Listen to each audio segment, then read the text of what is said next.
Hey y'all, I don't have a lot of time, but I just wanted to hop on here and tell you something that the Lord has absolutely just wrecked me with lately.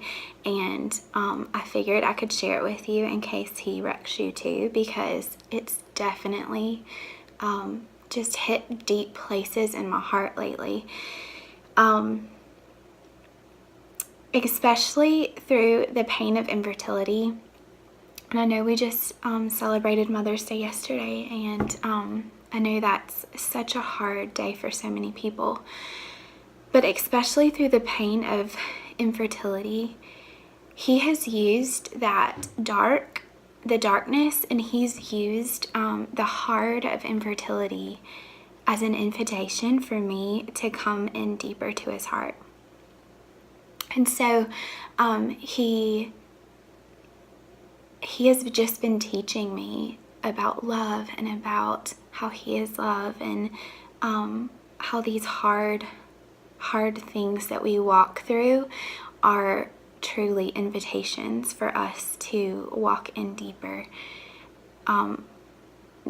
connection and deeper fellowship with him and deeper friendship with him. So I've been studying Mary lately.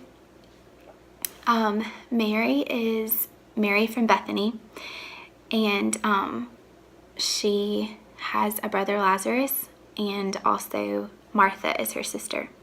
Mary, Lazarus, and Martha were all really close friends with Jesus, and so anytime he was in Bethany, he always stayed with them, and they were really close friends. And the Father showed me something last week about Mary that I've never noticed. But every time you see Mary in Scripture, she's at Jesus' feet. Every single time. The first time you find her, Jesus is teaching in their house. And Martha's like busy, running around trying to feed everybody and trying to make sure everyone's taken care of. And Martha's like, Jesus, aren't you going to tell her to come help me? And he's like, no, she's sitting at my feet. She's listening to my teaching, and she's chosen the best thing.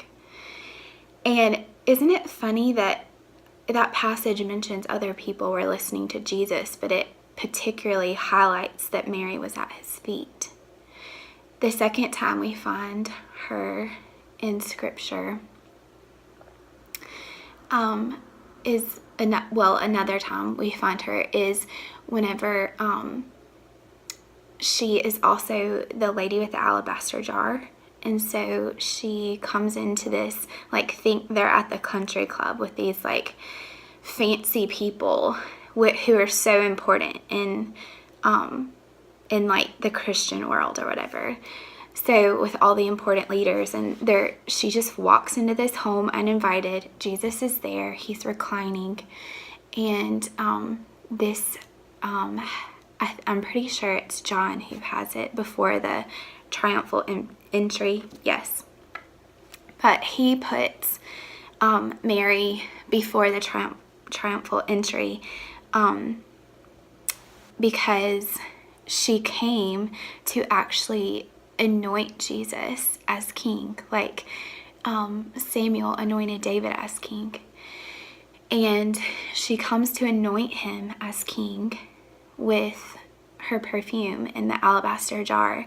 And she broke the jar, and once they broke the jar, they couldn't use it again. It was gone. It was everything came out. It wasn't like they have lids or sprays like we did. So they would bust the jar. It would just fall everywhere.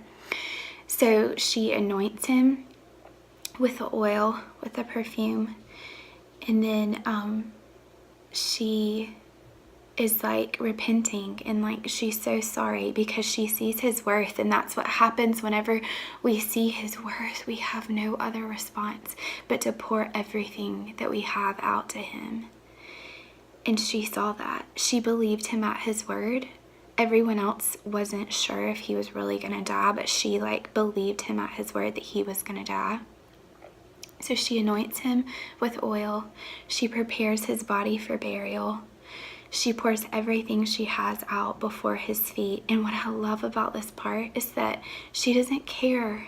She's in this fancy place with all of these important people, and she does not care because that she looks like a fool for pouring out her year's wages on the feet of the king. She doesn't care. She doesn't care what she looks like. She doesn't care who's there. All that matters to her is him. All that matters to her is seeing him, is to pouring out everything she has before him, because she's glimpsed his worth. The reason she did it was because she was in love. She sat at his feet because she was in love, and she wanted to hear every single thing that he had to say to her. So the next time we see Mary, or the third time we see Mary in scripture, is in John with Lazarus. And Lazarus had died, and actually Jesus was on his way to heal Lazarus. And he stops, and that's whenever he heals Jairus' daughter. But he didn't go, and he knew that Lazarus was sick. And so Mary and Martha are like distraught, particularly Mary, because she was distraught because he didn't come for her. And I've just been thinking about all of the moments and all of the times that I've been sitting on my bathroom floor staring at negative pregnancy tests, or whenever I've been praying about things in my family for other family members, or different things in my life that I keep contending for, and he doesn't show up yet. It is crushing. It is absolutely heart-crushing. And what I love about this story is that Mary wasn't mad. It wasn't an issue with her faith. It wasn't a faith issue. She knew that if he would have come, he would have been healed, Lazarus. The issue was that he didn't. And he knew that he was sick. And she was like, thinking, why, Lord, would you not come? And it's just got me thinking about all of the times that I say to him, Father, I'm asking you for this, I'm praying for this, I'm contending for this, and you still haven't come. I know if you will just come, that you will heal me, you will heal this, you will fix this situation in my life if you will just come. And so Martha, Jesus gets there, and Martha runs to Mary. She's in the house, and she says, the teacher is here. And Mary can't even come out of the house. She's just so disappointed. And I teach my children, we don't just lay in the floor and have a tantrum whenever we're angry. If you don't get what you want, you just don't lay in the floor and have a tantrum about it. You say, Mommy, I'm angry, or Mommy, I want this, or Mommy, I'm sad that I didn't.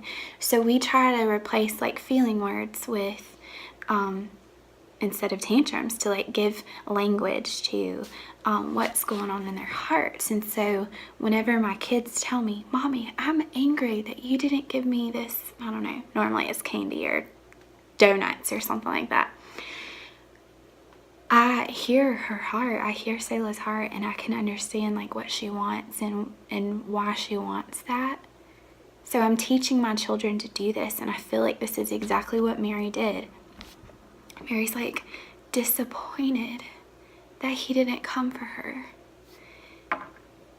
And Mary goes out of the house, and it says, now when Mary came to where Jesus was and saw him, she fell at his feet, saying to him, Lord, if you had been here, my brother would not have died. And Jesus saw her weeping, and the Jews who had come with her also weeping, and he was deeply moved in his spirit and greatly troubled. Jesus wasn't sad that Lazarus has died, okay?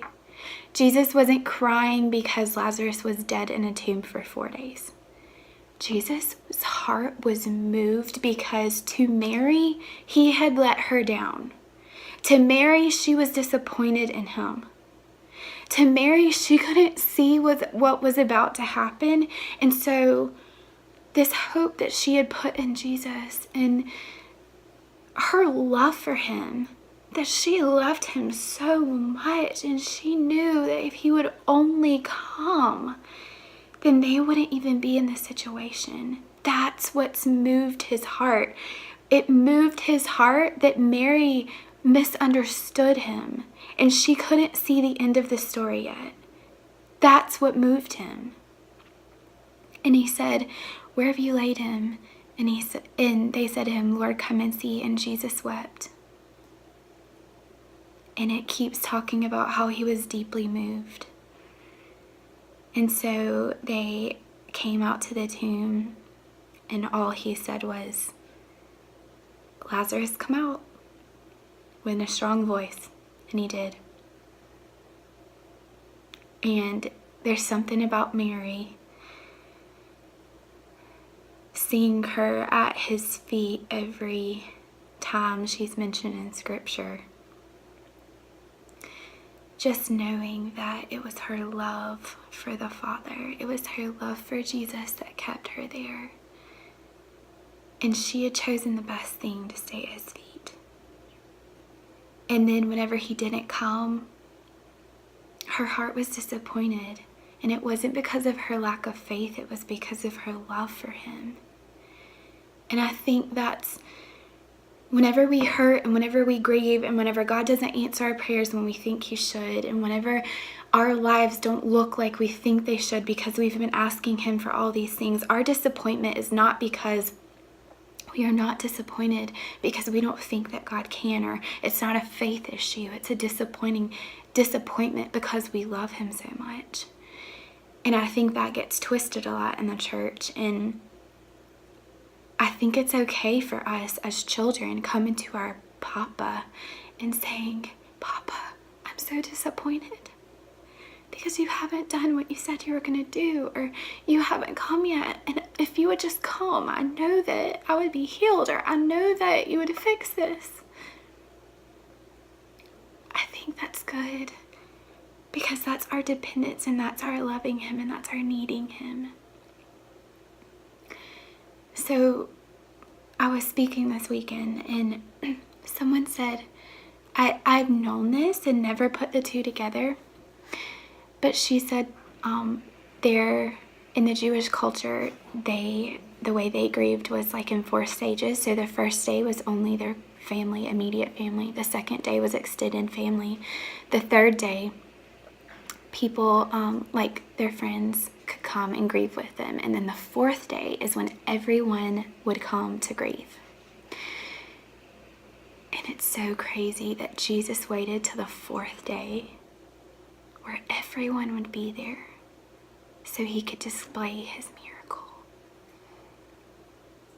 So I'm praying for you and I'm praying for me that in our seasons of waiting and in our seasons of disappointment and when we feel like God has let us down and he hasn't come, I'm praying that he gives us eyes of faith to see past the now and to see past the 4 days, because we know he will.